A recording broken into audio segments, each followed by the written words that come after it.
ലോജീസ് world YouTube ചാനലിലേക്ക് സ്വാഗതം. അപ്പം ഞാൻ നിങ്ങളോട് വന്നിരിക്കുന്നത് ബിഗ് ബോസ് മലയാളം സീസൺ 7 78ാമത്തെ എപ്പിസോഡ് റിവ്യൂ പറയാനായിട്ടാണ്. അപ്പം അതിന് മുമ്പായിട്ട് എല്ലാവർക്കും ഹാപ്പി ദീപാവലി, എല്ലാവരും ദൈവം അനുഗ്രഹിക്കട്ടെ. അപ്പം ഇന്ന് വീക്കെൻഡ് എൻഡിലെ എപ്പിസോഡായിരുന്നു. അപ്പം ഇന്നും ലാലേട്ടൻ്റെ മാസ് എൻട്രി ഉണ്ടായിരുന്നു. അതുപോലെ എല്ലാ വീട്ടിലുള്ള എല്ലാ അംഗങ്ങളും വളരെ സുന്ദരികളുമായിരുന്നു. നല്ല വേഷമൊക്കെ ധരിച്ച് നല്ല മേക്കപ്പൊക്കെ ഇട്ട് വളരെ സുന്ദരനായിട്ടാണ് ഇരുന്നത്. ലാലേട്ടൻ വന്നുകൊണ്ട് പറഞ്ഞത് ഹാപ്പി ദീപാവലി എല്ലാവരും വിഷ് ചെയ്തു. അതിനുശേഷം പുള്ളി പറഞ്ഞത് ദീപാവലി എന്ന് പറയുന്നത് ഉള്ളിലെ ഇരുട്ടാക്കിറ്റി വെളിച്ചം നിറയ്ക്കുക. പിന്നെ ഒരു കാര്യം പറഞ്ഞത് ആരെ വിശ്വസിക്കണം, ആരോടെല്ലാം തുറന്ന് പറയണം എന്ന് കൺഫ്യൂഷൻ ഉണ്ടാകുന്ന നാളുകളാണ് ഇനി വരാൻ പോകുന്നത്. കാരണം 3 ആഴ്ച മാത്രമേ ഉള്ളൂ. അതുകൊണ്ട് എല്ലാവരും ഇൻഡിവിജ്വലായിട്ട് കളിക്കുക, ഗ്രൂപ്പായിട്ട് കളിക്കരുത്, ബുദ്ധിയോടുകൂടി കളിക്കുക എന്ന് കണ്ടസ്റ്റൻറ്റിനെ ഓർമ്മിപ്പിച്ചു. അതിനുശേഷം സാവുമാനെ വിളിച്ചിട്ട് ക്യാപ്റ്റൻസിയെ കുറിച്ച് ചോദിച്ചു. നല്ല ക്യാപ്റ്റൻസി ആയിരുന്നോ? സാവു പറഞ്ഞത് നല്ലതായിരുന്നു. അതുപോലെ ഞാൻ യോഗ തുടങ്ങി, മീറ്റിംഗ് നടത്തി, പക്ഷേ 2ാമത്തെ മീറ്റിംഗ് അനീഷ് കുളമാക്കി. അനീഷ് റെസ്പെക്ട് ചെയ്യുന്നില്ല. ക്യാപ്റ്റൻസിയെ കുറിച്ച് ആര്യം പറഞ്ഞത് സമാധാനപരമായിരുന്നു. നെവിൻ സുംബ ഡാൻസിനെ കുറിച്ച് പറഞ്ഞു. ലാലേട്ടൻ നെവിനോട് സൂര്യ നമസ്കാരം ചെയ്ത് കാണിക്കാൻ പറഞ്ഞപ്പോഴത്തേനും നല്ല രസമായിരുന്നു നെവിൻ ചെയ്തത്. നെവിൻ എന്തൊക്കെയോ കാണിച്ച അവസാനം ഡാൻസ് പോലൊക്കെയായി. നെവിൻ എപ്പോഴും ചെയ്യുമ്പോഴേക്കും തമാശ കലർന്നാലാണ് ചെയ്യുന്നത്. അപ്പോൾ എല്ലാ കണ്ടസ്റ്റൻറ്റുകളും പറഞ്ഞത് നെവിന് ശവാസനം ചെയ്യുന്നത് മാത്രമാണ് ഇഷ്ടം. കാരണം അതിനകത്ത് കുറേ ശവാസനം കുറേ ചെയ്തിട്ട് ഉറങ്ങാമല്ലോ, റിലാക്സ് ചെയ്യാമല്ലോ. അപ്പോൾ അത് ശവാസനം മാത്രമാണ് നെവിന് ഇഷ്ടം എന്ന് എല്ലാവരോടും പറഞ്ഞു. ഷാനവാസ് ക്യാപ്റ്റൻസിയെ കുറിച്ച് പറഞ്ഞത് വളരെ സൈലൻ്റ് ആയിരുന്നു, വളരെ സമാധാനപരമായിരുന്നു. പക്ഷേ സാബുവിന് കുറച്ചുകൂടി ആക്റ്റീവ് ആകണമായിരുന്നു. അനീഷ് ക്യാപ്റ്റൻസിയെ കുറിച്ച് പറഞ്ഞത് നല്ലതായി എനിക്ക് തോന്നിയില്ല. ക്യാപ്റ്റൻ ഒരു ഗ്യാങ്ങിൽ ചേർന്നു. അക്ബറിൻ്റെയും ആര്യൻ്റെയും അവർ പറയുന്നത് മാത്രമാണ് കേട്ടത്. അവർ പറയുന്നത് മാത്രമാണ് സാവുമാന് വേദവാക്യം. ആദ്യത്തെ ക്യാപ്റ്റൻസി ആയിരുന്നു സ്ട്രോങ് ആയിരുന്നത്. ആദ്യത്തെ ക്യാപ്റ്റൻസി ഉദ്ദേശിച്ച പുള്ളിയെ തന്നെയാണ്. അത് ആദ്യത്തെ ക്യാപ്റ്റൻ എന്ന് പറയുന്നത് അനീഷ് തന്നെ ആയിരുന്നു. അപ്പം അനീഷ് തന്നെ പറയുകയാണ് ആദ്യത്തെ ക്യാപ്റ്റൻസി സ്ട്രോങ് ആയിരുന്നു. ലക്ഷ്മി ക്യാപ്റ്റൻസിയെ കുറിച്ച് പറഞ്ഞത് സ്ട്രിക്റ്റ് ആയാൽ കൊള്ളാമായിരുന്നു. അതുപോലെ ടൈം മാനേജ്മെൻറ്റ് വേണമായിരുന്നു. സാബുമാൻ പറഞ്ഞത് കണ്ണിൽ ചോരയുള്ളൊരു ക്യാപ്റ്റൻ ആയിരുന്നതുകൊണ്ട് എനിക്ക് പലയിടത്തും സ്ട്രിക്റ്റ് ആകാൻ കഴിഞ്ഞില്ല. ആദില പറഞ്ഞത് കുറച്ചുകൂടെ ഉഷാറായിരുന്നാൽ കൊള്ളാമായിരുന്നു. അനുമോൾ പറഞ്ഞത് ഒട്ടും സ്ട്രിക്റ്റ് ഇല്ലായിരുന്നു. ഞാൻ മാത്രം ഉറങ്ങുന്നത് നോക്കിയിരുന്നു സാവുമാൻ. അക്ബർ പറഞ്ഞ കുറച്ചുകൂടി സ്ട്രിക്റ്റ് ആകാമായിരുന്നു. അതുപോലെ കുറച്ചുകൂടെ സ്റ്റേൺ ആയിരുന്നെങ്കിൽ ചില പ്രശ്നങ്ങൾ ഇല്ലാതാക്കാമായിരുന്നു. ലാലേട്ടൻ ചോദിച്ചു കൂടുതൽ നിയന്ത്രിക്കാൻ പാടുപെട്ടത് ഈ വീട്ടിൽ ആരെയാണ്? അപ്പോൾ സാവൻ പറഞ്ഞത് അനീഷിനെയാണ് ഏറ്റവും കൂടുതൽ നിയന്ത്രിക്കാൻ പാടുപെട്ടത്. അനീഷ് എന്ന് പറയുന്നത് പാപം പോലെ ഇരിക്കും, പക്ഷേ പെട്ടെന്ന് പൊട്ടിത്തെറിക്കും, ഇല്ലാത്ത കാര്യങ്ങൾ പറയും. അതുപോലെ ആളുകൾ തെറ്റിദ്ധരിപ്പിക്കും, പരസ്പര ബന്ധമില്ലാത്ത. അപ്പോൾ കുറേ കുറ്റങ്ങൾ സാബുമാൻ അനീഷിൻ്റെ പറഞ്ഞു. അപ്പോൾ അനീഷ് പറയുന്നത് ഈ 78 ദിവസം എന്നെ മനസ്സിലാക്കാൻ പറ്റിയില്ലെങ്കിൽ ഞാൻ എന്ത് ചെയ്യും? അപ്പോൾ ലാലേട്ടൻ അനീഷിനോട് ചോദിക്കുന്നത് അനീഷ് ജുവൽ പേഴ്സണാലിറ്റി ആണോ? അപ്പം അനീഷ് അല്ല എന്ന് പറയുന്നു. അതിനെ കുറേ എക്സ്പ്ലെയിൻ ചെയ്ത് പറയുന്നു. അപ്പം ലാലേട്ടൻ ചോദിക്കുന്നുണ്ട്, ഒരു എപ്പിസോഡിൽ ലാലേട്ടൻ സാവുമാനോട് ഏതോ ഒരു ക്വസ്റ്റ്യൻ ചോദിച്ചപ്പോൾ ഈ സാവുമ്മ പറഞ്ഞത് ലാലേട്ടൻ ഞാൻ പഠിച്ചുകൊണ്ടിരിക്കുകയാണ്. അപ്പോൾ ലാലേട്ടൻ ചോദിച്ചു എല്ലാവരും പഠിച്ചു കഴിഞ്ഞു. അപ്പോൾ സാവുമ്മ പറഞ്ഞാൽ കുറച്ചൊക്കെ എല്ലാവരെയും മനസ്സിലാക്കി. അപ്പോൾ നൂറയെക്കുറിച്ചൊന്ന് പറയാൻ പറഞ്ഞപ്പോൾ സാവുമ്മ പറഞ്ഞത് നൂറ പാവമാണ്, നൂറ എപ്പോഴും ഇങ്ങനെ ചിരിച്ചുകൊണ്ടിരിക്കും, നൂറ എപ്പോഴും പോസിറ്റീവ് വൈബുകൾ വിതറുന്ന ഒരു പെൺകുട്ടിയാണെന്നാണ് സാവുമാൻ നൂറയെക്കുറിച്ച് പറഞ്ഞത്. അടുത്ത ആഴ്ചത്തെ ക്യാപ്റ്റൻ ആകാൻ അതിലേക്ക് മത്സരിക്കുന്നത് ഒന്ന് ആര്യൻ, അക്ബർ, നെവിന്. അപ്പോൾ ആര്യനോട് ചോദിക്കുകയാണ് ക്യാപ്റ്റനായി അടുത്ത ആഴ്ച വന്നു കഴിഞ്ഞാൽ നീ എന്താണ് ചെയ്യുന്നത്? അപ്പോൾ ആര്യൻ പറഞ്ഞത് എല്ലാ ടീമും 3 ദിവസം മാറ്റിക്കൊണ്ടിരിക്കും. 3 ദിവസം കൊണ്ടിരിക്കുമ്പോൾ പുതിയ ആൾക്കാർ തിരഞ്ഞെടുക്കും. അക്ബർ പറഞ്ഞാൽ യോഗ കൊണ്ടുവരും, മീറ്റിംഗ് നടത്തും, കലാപരിപാടികൾ നടത്തും. അതൊരു നല്ല സജഷനായിട്ട് എനിക്ക് തോന്നി. കാരണം ഈ പറയപ്പെടുന്ന എല്ലാ കണ്ടസ്റ്റൻറ്റുകളും നല്ലതുപോലെ കഴിവുള്ള ആൾക്കാരാണ്. പാടാനും ഡാൻസ് ചെയ്യാനും പറയാനും ഒക്കെ നല്ല കഴിവുള്ളവരാണ്. അപ്പം ഒരു ദിവസം ഒരു 10 മിനിറ്റ് അവർ അതിനുവേണ്ടി മാറ്റി വെച്ചാൽ അത് നല്ലതായിരിക്കും. അത് നമുക്കും കണ്ട് എൻജോയ് ചെയ്യാം. പക്ഷേ അത് 78 ദിവസം കഴിഞ്ഞു പോയില്ലേ. ഇനി 2-3 ആഴ്ച അത് വളരെ സ്ട്രിക്റ്റ് ആയിരിക്കും. കുറേ കഠിനമായിട്ടുള്ള ടാസ്കൊക്കെ വരും. അപ്പോൾ അതെങ്ങനെ നടപ്പിലാക്കും എനിക്കെന്ന് അറിഞ്ഞു. പക്ഷേ അതൊരു നല്ല സജഷനാണ്. നെവിൻ പറഞ്ഞത് ഇഷ്ടമുള്ളതുപോലെ എല്ലാവർക്കും ജീവിക്കാം ഇവിടെ, പക്ഷേ ഞാൻ കുറച്ച് നിയമങ്ങളൊക്കെ കൊണ്ടുവരും, അത് എല്ലാവരും അനുസരിക്കണം. പിന്നെ പറഞ്ഞാൽ ഞാൻ ഡിസിപ്ലിൻ കൊണ്ടുവരും. നല്ല ആളാണ് ഡിസിപ്ലിൻ കൊണ്ടുവരുന്നത് നെവിൻ. അപ്പോൾ ലാലേട്ടൻ ക്വസ്റ്റ്യൻ ചോദിക്കുന്നുണ്ട്, അപ്പോൾ ഈ വീട്ടിൽ ഏറ്റവും കൂടുതൽ ഡിസിപ്ലിൻ ഇല്ലാത്തത് ആരാണ്? അപ്പോൾ നെവിൻ പറഞ്ഞ് ഞാൻ തന്നെയാണ്. അപ്പോൾ നെവിൻ അറിയാം ഡിസിപ്ലിൻ ഇല്ലാന്ന്. അനുവിനോട് ചോദിക്കുന്നത് ഈ ക്വസ്റ്റ്യൻ, ആരാണ് ഈ വീട്ടിൽ ഏറ്റവും കൂടുതൽ ഡിസിപ്ലിൻ ഇല്ലാത്തത്? അപ്പം അനുവും പറയുന്നത് നെവിൻ്റെ പേര് തന്നെയാണ്. പിന്നെ അവിടെ അമ്മൂമ്മയും അപ്പൂപ്പനെയും വിളിക്കുന്ന ആ പ്രശ്നം പിന്നെയും വന്നു. അപ്പോൾ അവിടെ കുറേ കോൺവെർസേഷൻ നടക്കുന്നുണ്ട്. അപ്പം സാവോൻ പറയുന്നു, അനുമോള് പറഞ്ഞു ലാലേട്ടൻ സമ്മതിച്ചിട്ടുണ്ട് അപ്പം അമ്മൂമ്മയും അപ്പൂപ്പനെയും വിളിക്കാനായിട്ട്. അപ്പം ലാലേട്ടൻ ചിരിക്കുകയാണ്. അപ്പോൾ ലാലേട്ടൻ പറഞ്ഞൊരു സജഷൻ എന്ന് പറഞ്ഞാൽ, ഓക്കെ മറ്റേ നമ്മുടെ വീട്ടിലുള്ളവരെയൊക്കെ വിളിക്കുമ്പോഴാണ് നമുക്ക് വേദന, അപ്പോൾ അയലത്തെ അപ്പൂപ്പനെ അമ്മ വിളിച്ചാൽ കുഴപ്പമില്ലല്ലോ, അങ്ങനെ വിളിക്കൂ എന്ന് ലാലേട്ടൻ അത് തമാശയായിട്ട് പറഞ്ഞു. അപ്പം നെവിൻ പറഞ്ഞൊരു കാര്യം, ഞാൻ ഇവിടെ നിന്ന് ഇറങ്ങി ആദ്യം പോകുന്നത് അനുമോളുടെ വീട്ടിലോട്ടായിരിക്കും.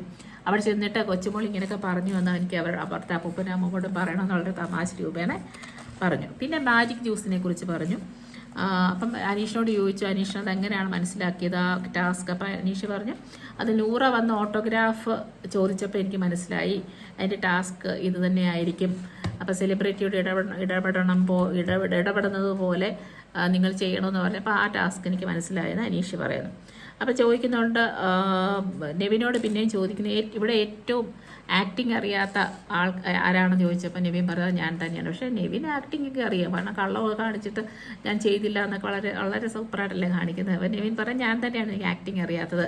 രണ്ടാമതാരെന്ന് ചോദിച്ചപ്പോൾ ലക്ഷ്മിയാണ് ആക്ടിങ് അറിയാത്തതെന്ന്. ലക്ഷ്മി ഒരു നടിയും കൂടെ അല്ലേ. സീക്രട്ട് ടാസ്ക് അടിപൊളിയാണെന്ന് ലാലേട്ടൻ പറയുന്നു. അപ്പോൾ ഷാനവാസിനെ പുള്ളിക്ക് കുറേ കൺഗ്രാജുലേഷൻസ് ഒക്കെ പറഞ്ഞു. പിന്നെ ഷാനവാസിനോട് എങ്ങനെ അത് ആൾക്കാരെ കൺവിൻസ് ചെയ്യിപ്പിച്ച് എന്തുകൊണ്ട് അക്ബറിനെ തിരഞ്ഞെടുത്തെന്നൊക്കെ ലാലേട്ടൻ ചോദിച്ചു. പിന്നെ നൂറോട് ചോദിക്കുന്നു, ആദില പോയാൽ വിഷമം ഉണ്ടോ എന്നൊക്കെ ചോദിക്കുന്നു. അതുപോലെ വീട്ടിൽ നിന്ന് ആരെങ്കിലും പോകുമ്പോൾ നിങ്ങൾക്ക് വിഷമം ഉണ്ടാകാറുണ്ട്. അപ്പോൾ എല്ലാവരും പറഞ്ഞു അത് ഓരോരുത്തരുടെ അനുസരിച്ചിരിക്കും. അപ്പം നെവിൻ പറഞ്ഞെന്ന് പറഞ്ഞാൽ കൂടുതൽ കണക്ഷൻ തോന്നുന്ന ആൾക്കാർ പോകുമ്പോഴാണ് കൂടുതൽ വിഷമം തോന്നുന്നത്. പിന്നെ രസകരമായ സംഭവം നടന്നത്, 5 തവണ ജയിലിൽ പോയിരുന്ന അനീഷിനൊരു സമ്മാനം കൊടുത്തു. അപ്പോൾ അനീഷ് അവിടെ പറയുന്നുണ്ട്, എനിക്കറിഞ്ഞൂടെ എന്താ കാരണം, ഞാനാണോ ഏറ്റവും കൂടുതൽ പ്രശ്നം ഉണ്ടാക്കുന്നത് ഇവിടെ, എനിക്കത് വിശ്വസിക്കാൻ പറ്റുന്നില്ല. അപ്പോൾ അത് ബിഗ് ബോസ് അനൗൺസ് ചെയ്യുകയാണ്, ഈ ഒരു റെക്കോർഡ് ഭേദിച്ചത് കൊണ്ട് ഒരു സമ്മാനം. അപ്പോൾ അതൊരു ഒരു അനാച്ഛാദനം, ഒരു ഉദ്ഘാടനം ചെയ്യാനായിട്ടായിരുന്നു. അപ്പോൾ അതിനകത്ത് എഴുതിയിട്ടുണ്ട്, അനീഷാണ് ഈ ജയിലിൻ്റെ ഐശ്വര്യം എന്ന് കാണിക്കുന്നൊരു ബോർഡ്. അപ്പം കുറച്ചത് കണ്ടപ്പോൾ അനീഷിനൊരു ചെറിയൊരു വിഷമമൊക്കെ തോന്നിയെങ്കിലും ലാലേട്ടനത് അനീഷ് ഇതൊരു ഫണ്ണായിട്ട് എടുക്കണം, ഇതൊരു തമാശയായിട്ട് എടുക്കണം എന്നൊക്കെ പറഞ്ഞപ്പോൾ പുള്ളി കുറച്ച് ചിറപ്പായി. അതുപോലെ സാബുമാൻ അനീഷിനെ കുറിച്ച് പറയുന്നത് ട്രബിൾ മേക്കർ. ഇത് മാട്രിമോണി സൈറ്റ് അല്ല, ഇത് ബിഗ് ബോസ് ആണ്. കാരണം എല്ലാ ക്യാമറയും അനുവിനെ ഫോക്കസ് ചെയ്യുന്നു എന്ന് അനു പറയുന്നു എന്നാണ് ലക്ഷ്മി പറയുന്നത്. പിരിഞ്ഞ പാലും തൈരിനെ കുറിച്ച് പിന്നെ ചർച്ചയായി.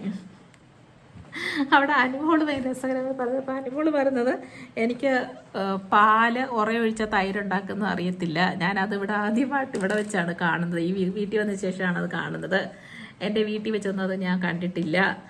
അതുപോലെ പിന്നെ എനിക്ക് പാചകം അറിയത്തില്ല, ഞാനിത് പാചകമൊക്കെ ഇവിടെ വന്നാണ് പഠിച്ചത്. ശേഷം അനു പാചകം ചെയ്യുന്നത് കണ്ടിട്ട് അനു ഇവിടെ വന്നാൽ പഠിച്ചതെന്ന് എനിക്ക് തോന്നുന്നില്ല. അനു നല്ലതുപോലെ പാചകം ചെയ്യാനറിയാം. വീട്ടിലൊക്കെ അനു പാചകം ചെയ്യുന്നതൊക്കെ അറിയാമെന്നൊക്കെ പറയുന്ന ഒരു കുറച്ചിലൊന്നും അല്ലല്ലോ. എല്ലാവരും പാചകം പഠിച്ചിരിക്കണം, നല്ലതല്ലേ. അവനവനെ ജീവിക്കാൻ നമ്മളൊക്കെ ഒറ്റയാകുന്നൊരു സമയം എപ്പോഴും ഉണ്ട്. അപ്പോൾ അപ്പോഴൊക്കെ നമുക്ക് പാചകം വളരെ ഉപകാരം ആയിത്തീരും. പിന്നെ ലെവി പറയുന്ന അനുമോൾ പ്രാഗി എന്നാണ്, അനുമോൾ എപ്പോഴും ശപിക്കുമെന്നാണ് പറയുന്നത്. അപ്പോൾ അതിനുശേഷമാണ് ഈ ടിക്കറ്റ് ഗ്രാൻഡ് ഫിനാലേക്ക് ഒരു ടാസ്ക് കൊടുത്തത്. ആ ടാസ്ക് ഇങ്ങനെയായിരുന്നു, ബാറ്റിൽ ബൗൾ വെച്ചിട്ട് ഒരു വാക്കിംഗ് റെയിലിൽ കൂടെ നടന്ന ബാറ്റ് ബൗളിലിടുക, ഇതായിരുന്നു ടാസ്ക്. അപ്പോൾ ടാസ്ക് 3 അവസരം ഒരാൾക്കുണ്ട്. ഏറ്റവും ചുരുങ്ങിയ സമയത്ത് ഈ ബാൾ കൊണ്ട് ബോളിലിടുന്ന ആളാണ് വിജയി. അപ്പോൾ അവിടെ വിജയിച്ചത് നെവിനാണ്. 10 സെക്കൻഡ് കൊണ്ട് ആ ബോള് ബൗളിലിട്ടു.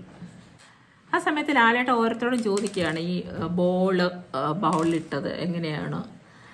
അനീഷ് 2-3 പ്രാവശ്യം അത് കൈമുട്ടിയ ബോളിൽ. അപ്പോൾ അത് അനീഷ് സമ്മതിക്കത്തില്ല. പക്ഷേ ബിഗ് ബോസ് 2ാമത്തെ പ്രാവശ്യം കൈമുട്ടി ബിഗ് ബോസ് ഒന്നും മിണ്ടിയില്ല.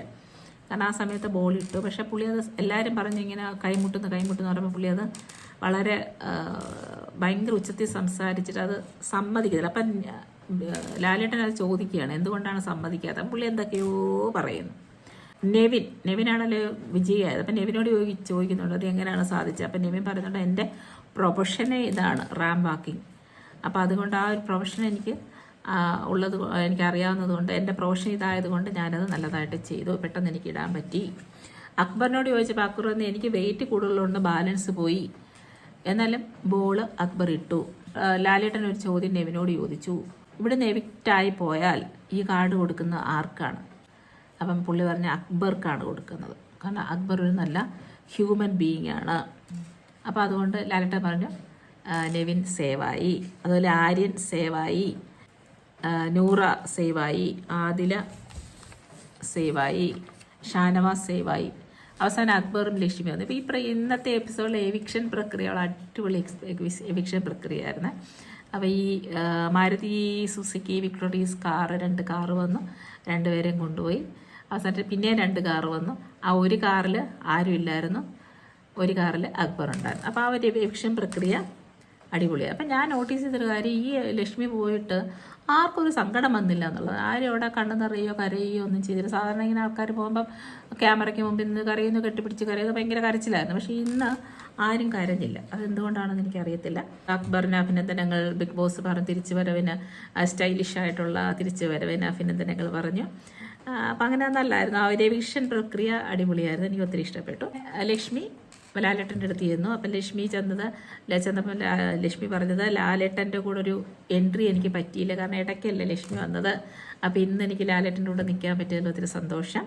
അപ്പം ഇങ്ങനെ ചോദിക്കുന്നുണ്ട്, എന്താ വീട്ടിൽ ഇത്ര നാൾ നിന്നിട്ട് വീടുകാരായിട്ടൊരു ഇമോഷണലി കണക്ഷൻ ആവാത്തത് എന്തുകൊണ്ടാണെന്ന്. അപ്പം ലക്ഷ്മി പറഞ്ഞത് അത് ഗെയിമാണെന്ന് എനിക്കറിയാം. അപ്പോൾ ഇവിടെ വന്ന ഒരു ഇമോഷണലി കണക്ഷൻ ഉണ്ടായിക്കഴിഞ്ഞാൽ അവിടുത്തെ ഗെയിമിനെ ബാധിക്കും, അതുകൊണ്ടാണ് ആരുമായിട്ട് കണക്റ്റ് ആവാത്തത്. എനിക്ക് ലക്ഷ്മിയെ വളരെ ഒരു പ്രൗഡ് തോന്നിയെന്ന് പറഞ്ഞപ്പോൾ എല്ലാ കണ്ടസ്റ്റൻറ്റിനെയും പേര് വിളിച്ച് അവരോട് യാത്ര ചോദിക്കുകയും അവർക്ക് ഓൾ ദി ബെസ്റ്റ് പറയുകയും ചെയ്തത് അതൊരു നല്ല ഗുണമാണ്. പിന്നെ എല്ലാ പ്രേക്ഷകർക്കും നന്ദി. ഈ എപ്പിസോഡിൻ്റെ അവസാനം ലാലേട്ടൻ കണ്ടസ്റ്റൻസിനെ ഓർമ്മിച്ചത്, നിങ്ങൾ ഇൻഡിവിജ്വലായിട്ട് കളിക്കുക, ബുദ്ധിയോടുകൂടി കളിക്കുക, വാക്കുകൾ സൂക്ഷിക്കുക, പൊരുതി നേടുക ജയം. അത് പറഞ്ഞിട്ടാണ് ഈ എപ്പിസോഡ് അവസാനിപ്പിച്ചത്. അപ്പോൾ നല്ലൊരു എപ്പിസോഡായിരുന്നു. അപ്പോൾ ഈ ചാനൽ ഇഷ്ടപ്പെട്ടെങ്കിൽ ലൈക്ക് ചെയ്യുക, കമൻറ്റ് ചെയ്യുക, സബ്സ്ക്രൈബ് ചെയ്യുക. എല്ലാവർക്കും ഒരിക്കൽ കൂടി ഹാപ്പി ദീപാവലി. ഓക്കെ.